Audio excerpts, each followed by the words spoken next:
warahmatullahi wabarakatuh. Selamat malam kawan-kawan. Perkenalkan, nama saya Sri Mulyani Andani dengan NIM A1G1251666 dari kelas 2D. Pada video kali ini, saya akan menyampaikan pengalaman belajar yang saya peroleh dari kegiatan observasi dan wawancara terhadap seseorang peserta didik bernama Wode Adiba, siswi kelas 3 di Al-Mujahidin yang berusia 9 tahun. Melalui kegiatan observasi ini, saya belajar memahami perkembangan peserta didik dari aspek kognitif, afektif, dan psikomotorik, sekaligus memahami bagaimana penggunaan gadget dan media sosial, serta kesulitan belajar yang dipengaruhi kondisi sosial emosional dapat memengaruhi proses belajar anak. Pengalaman belajar pertama saya peroleh dari hasil analisis perkembangan Wode Adiba. Berdasarkan hasil wawancara, Adiba memiliki perkembangan kognitif yang cukup baik. Ia menyukai mata pelajaran IPA dan mampu mengerjakan tugas sekolah secara mandiri.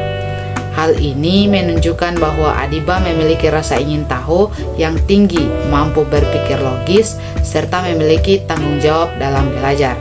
Pada aspek psikomotorik, Adiba memiliki minat yang besar terhadap kegiatan menggambar. Kegemaran tersebut menunjukkan kreativitas yang baik, sekaligus melatih kemampuan motorik halus, koordinasi mata dan tangan, serta ketelitian dalam menyelesaikan suatu kegiatan. Namun, pada aspek afektif masih ditemukan beberapa hal yang perlu mendapat perhatian.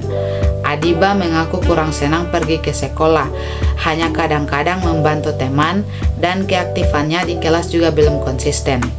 Dari hasil pengamatan tersebut, saya memahami bahwa kemampuan akademik yang baik belum tentu diikuti dengan perkembangan emosional dan sosial yang optimal.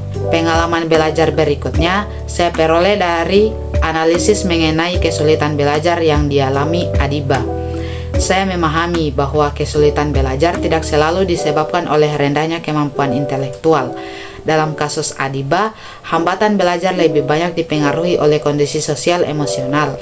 Ia memiliki potensi yang baik, tetapi kurang termotivasi ketika berada di lingkungan sekolah sehingga terkadang merasa bosan, kurang bersemangat mengikuti pembelajaran, dan memilih menarik diri dari aktivitas sosial. Dari hasil analisis tersebut, saya belajar bahwa guru tidak cukup hanya melihat nilai akademik peserta didik, tetapi juga perlu memahami kondisi emosional, motivasi belajar, hubungan sosial, serta kenyamanan anak selama berada di sekolah.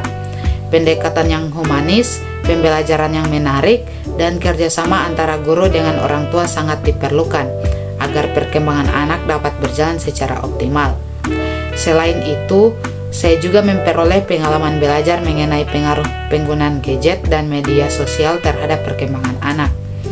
Gadget dapat memberikan manfaat apabila digunakan untuk kegiatan yang positif seperti mencari informasi, menonton video pembelajaran, atau mengembangkan kreativitas melalui berbagai media edukatif. Namun, di sisi lain, penggunaan gadget yang berlebihan juga dapat memberikan dampak negatif, seperti menurunkan konsentrasi belajar, mengurangi aktivitas fisik, mengganggu pola tidur, serta mengurangi interaksi sosial dengan keluarga maupun teman sebaya. Oleh karena itu, pendampingan orang tua dan guru sangat penting agar penggunaan gadget tetap seimbang dan memberikan manfaat bagi perkembangan anak. Dari keseluruhan hasil observasi tersebut, saya menyadari bahwa perkembangan peserta didik harus dilihat secara menyeluruh, bukan hanya dari kemampuan akademiknya saja. Aspek kognitif, afektif, dan psikomotorik saling berkaitan, serta dipengaruhi oleh lingkungan keluarga, sekolah, teman sebaya, dan penggunaan teknologi. Pengalaman ini menjadi pembelajaran yang sangat berharga bagi saya sebagai calon guru.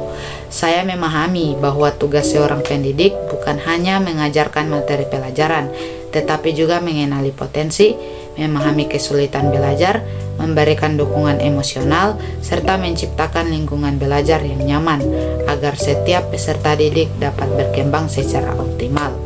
Demikian pengalaman belajar yang dapat saya sampaikan. Mohon maaf apabila terdapat kekurangan. Saya ucapkan wassalamualaikum warahmatullahi wabarakatuh.